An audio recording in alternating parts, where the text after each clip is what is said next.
Oi, pessoal, tudo bem? Olha só, Roma é um dos poucos lugares da Europa que eu morro de vontade de ir. São milhares de anos de arte, de história e de cultura lá pra gente conhecer. Hoje, mais precisamente, a gente vai falar sobre Roma Antiga. Vamos lá?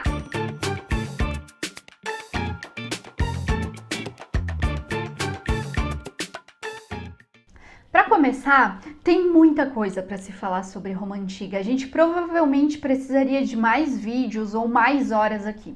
Então, o que a gente vai fazer agora é um resumão dessa história toda. Tudo bem? Bom, Roma está situada na Península Itálica, que é uma longa faixa de terra que avança pelo mar Mediterrâneo. Existem várias dúvidas sobre a origem de Roma, mas existe uma lenda muito conhecida sobre a sua fundação. Dois irmãos, Rômulo e Remo, filhos da rainha da cidade de Alba Longa com o deus Marte, foram jogados no rio Tibre pelo rei. Então, eles teriam sido salvos por uma loba que os amamentou, garantindo a sobrevivência dos dois. Segundo a mesma lenda, os dois voltam à cidade mais tarde, e fundam Roma. E aí, logo após a fundação, o Rômulo teria sido morto pelo próprio irmão e o Remo se tornaria o primeiro rei de Roma. Ok, mas lendas à parte, o que se sabe é que por volta do século X a.C., no centro da Península Itálica e sob as margens do rio Tibre, havia várias aldeias habitadas pelos latinos, povos que sobreviviam principalmente, sobretudo ali, do pastoreio. Lá pelo século 8 a.C., os latinos estavam se sentindo ameaçados pelos sabinos, um povo vizinho. Então, a partir disso, se acredita que os latinos eles se uniram, se juntaram e fundaram a cidade de Roma. A história de Roma, ela é tradicionalmente dividida em três períodos: monarquia, república e império, ok? Num primeiro momento, durante a monarquia, a cidade de Roma era apenas o local onde ficavam os templos religiosos e onde os chefes das famílias se reuniam para discutir assuntos importantes. E aí, por volta de 600 a.C., um povo chamado etruscos se estabeleceu em Roma, em geral como comerciantes e prestadores de serviço. Só que com o tempo eles foram ganhando espaço até conquistarem o governo. Durante a monarquia, a sociedade romana era formada basicamente pelos patrícios, pelos plebeus, pelos clientes e pelos escravos, ou seja, 4 camadas sociais. A maior autoridade militar e religiosa de Roma era o rei. Porém, o poder do rei tinha alguns limites, principalmente quando se tratava do Senado e de uma assembleia. Eram os patrícios ali que controlavam o Senado romano e eles não curtiam muito isso dos etruscos terem dominado o governo. E aí, em 509 a.C., os patrícios derrubaram o rei etrusco e fundaram a República. Com isso, os patrícios ficaram com os melhores e maiores cargos políticos. Rolou ali um monopólio do poder. O governo passou então a ser exercido por magistrados, pelo Senado e por assembleias.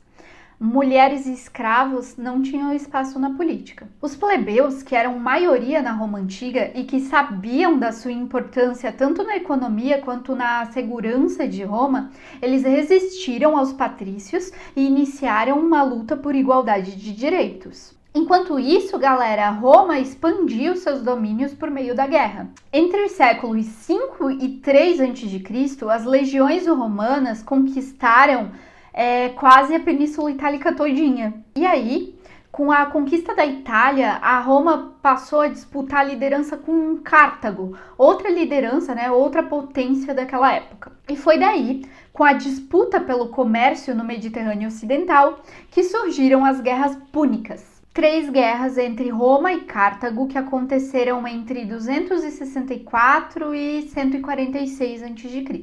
Quem venceu as guerras foram os romanos e o território de Cartago acabou virando uma província romana.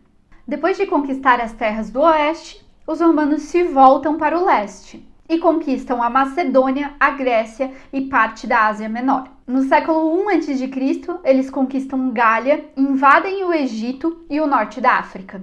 Ou seja, no século I a.C., os romanos já tinham conquistado tudo que eles viam pela frente. Eles eram os senhores de todo o Mediterrâneo. Durante a expansão romana pelo Mediterrâneo, ocorreram várias revoltas de escravos. As terras e os escravos aprisionados na guerra geraram na Itália grandes propriedades escravistas. A maior revolta de escravos da época aconteceu no sul da Península Itálica em 73 a.C. e foi liderada por Espartaco. Os homens ricos, a galera que era mais rica, montava a fazenda escravista nas terras conquistadas nas guerras. Só que para os pequenos agricultores, guerras e mais guerras só significavam prejuízo. Muitos acabaram ficando sem trabalho e tiveram que sair do campo, acabaram se mudando para as cidades. Tibério Graco, então, o tribuno da plebe, decide, diante disso, lá em 133 a.C., propor uma reforma agrária. Só que teve gente que não gostou muito dessa proposta. E aí, num tumulto em uma das assembleias, o Tibério Graco foi assassinado. E aí, o seu irmão, Caio Graco, quando foi eleito tribuno da plebe em 123 a.C., tentou dar continuidade às propostas do irmão, mas também não deu muito certo e também terminou em morte. Enquanto a República já vinha apresentando sinais de que estava em crise, outro problema que vinha se apresentando era o exército. Em 107 a.C., uma reforma militar instituiu o pagamento de salários àqueles que se alistassem no exército de forma voluntária. Então, apoiado por suas tropas, os generais ganharam força e espaço na política. E é nesse contexto que surgem o primeiro, e depois com a morte de Júlio César, o segundo triunvirato. Quem ganhou essa luta pelo poder foi o Otávio Augusto, em 27 a.C., e foi aí que teve início o Império. Aproveitando então a autonomia que ele tinha enquanto imperador, ele, o Otávio Augusto, prometeu uma série de reformas. Com as reformas, o Império passou por um período de grande estabilidade chamado de Pax Romana, Paz Romana. Esse período durou mais de 2 séculos e Roma se modernizou muito nesse tempo. A estabilidade política também favoreceu o crescimento da economia e a expansão do comércio romano. Para terminar, é importante saber que os romanos tinham um grande interesse por tudo aquilo que se refere à justiça. Os romanos, eles não se preocupavam apenas em fazer as leis, mas também em torná-las públicas. Foram os juristas romanos que criaram uma série de leis que serviram como base para os códigos civis de diversos países, inclusive o nosso, o Brasil. É isso. Espero que vocês tenham gostado. Quem não se inscreveu no canal ainda se inscreve, dá um like ali. É isso, galera. Valeu. Até a próxima. Bom, Não gostei dessa parte, tá? Invadem o Egito.